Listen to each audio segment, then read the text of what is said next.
Sulit nga ba yung nakikita nating nagtitrend din sa TikTok at Facebook na Champorado Dome? Tara, alamin natin. So, cheat day namin ngayon mga sisikorn, kaya wag niyo akong i-judge. Dito nga pala located yung Maha Donut sa Pavilion Mall Binyan, and hindi siya sa mismong loob ng mall guys, kaya no need pumasok. Malapit lang siya sa hilera ng Starbucks at Army Navy. Very aesthetic ang place nila, rustic type, and meron silang easy dining and alfresco. Kaya pwedeng-pwede nyo dalhin yung mga fur babies nyo. Pagpasok mo pa lang, maaamoy mo na yung pastries nila like yung donut and amoy ng coffee, and super babait din ng mga staff nila, aasikasuhin ka talaga. Pero dapat pasensyoso ka dahil 20 to 30 minutes pa nila bago i-serve yung food kasi freshly made siya. So tara, i-rate na natin isa-isa yung mga na-order namin. First, itong Maha Specials nila na Champion Rado. Classic chocolate yung in-order namin for 325 pesos. And masarap siya guys, pero 8/10 lang yung i-rate ko sa kanya. Kasi not your ordinary champorado since nakadoma yung chocolate niya and malalasahan mo talaga yung pure chocolatey nung mixture. Kaso, -2 lang siya sa akin kasi akala ko madami yung serving pero hindi. As in, nakalapat lang siya sa plato and hindi siya nakamangkok. Siguro if mababalik ako dito, ito-try ko naman yung ube and pandan flavor nila pero solo na lang para mas sulit. Next naman natin itong Caesar salad na good for sharing for 365 pesos. Masarap siya guys, as in 10/10 yung i-rate ko sa kanya,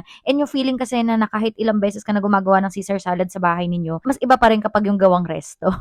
So 6-6 siya sa laman and super sarap. So good points for this one. Then tinry din namin itong salted egg carbonara nila, good for sharing for 195 pesos lang. Masarap siya guys kasi alam mo yung parang hinukuli mo yung lasa niya, tapos may crunchy pa, parang cornflakes na pinrito, and hindi ko maalam basta masarap siya. Matamis na maalat combined, and lasang-lasa mo yung pula ng itlog. Super dami ng sahog, very generous, kaya 10/10 to para sa akin. Next naman naming tinry is yung Hawaiian barbecue pizza for only 495 pesos. Grabe guys, sobrang sulit nito and sobrang sarap, wag niyong papalagpasin. Yung tipong isang kagat mo pa lang, pero malalasahan mo lahat ng flavor, like yung barbecue sauce, forest ham, yung chicken, yung pineapple, tapos mayonnaise, saka mozzarella, sobrang sarap as in. Kaya ang rating ko talaga dito guys is 10/10 kasi sobrang sulit niya sa presyo. Last but not the least, itong fried chicken and spinach for 495 pesos na isa sa favorite ko. Super creamy niya and feeling healthy ka sa dami ng spinach na nakalagay. Basta guys, masarap siya